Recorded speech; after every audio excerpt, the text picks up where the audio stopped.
I had a new bike and I wanted to go someplace special with it, so I loaded up the tent and went to Mammoth Cave National Park. It was the spring of the year and perfect weather for camping and riding. I didn't have much signal at the tent, so I kept up on client work by visiting the workstation at the lodge. But mainly, I came to ride. The trail on park property is called Big Hollow. From the campgrounds, you take the Green River Ferry to and from the trailhead. I was there just before they shut down the ferry for major improvements and upgrades. I love Big Hollow. It's basically two stacked loops. It's fun, fast, and flowy either direction. It doesn't get a ton of use, but it is well maintained. There are multiple little rock features suitable for intermediate riders. Each has a ride-around option for those who prefer a mellower ride.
A short drive away is Nolin Lake State Park. There's a great trail system here. It's one of my favorites. Where Big Hollow is mostly flow trail, these have more climbing, some great downhills and jumps, many more technical features, and some vestiges of earlier habitation. The trails at Nolin Lake are extremely well designed. I like everything about them, but especially enjoy the skill with which the abundant native rock has been worked into the riding experience. Trails nearest the lake, especially Point Loop, are vulnerable to damage from storms and high water. I was there just days after the latest storm damage had been cleared.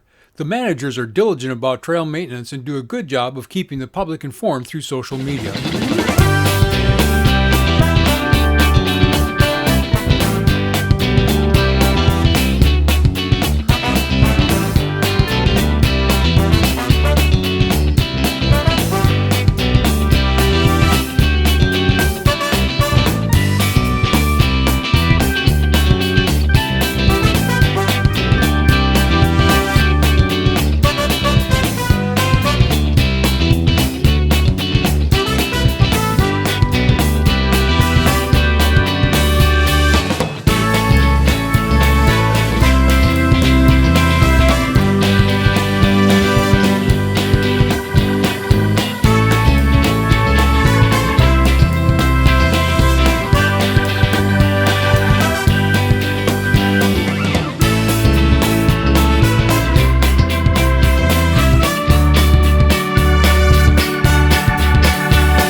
Mammoth Cave also has a rail trail following the rail line that serviced the park starting in 1886.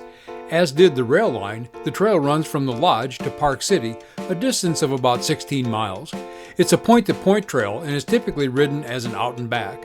Unlike most rail trails, the one at Mammoth Cave has some steep pitches. The original rail corridor had steeper grades than modern rail standards allow. Changes in land ownership over the years pushed some of the trail off the original corridor into even steeper terrain. It's a beautiful ride with lots of history along the way, but it certainly is not an easy ride. Mammoth Cave National Park has a fairly extensive system of hiking trails. Some are pretty easy, but if you drop down into the Green River, you'll work on the way back up.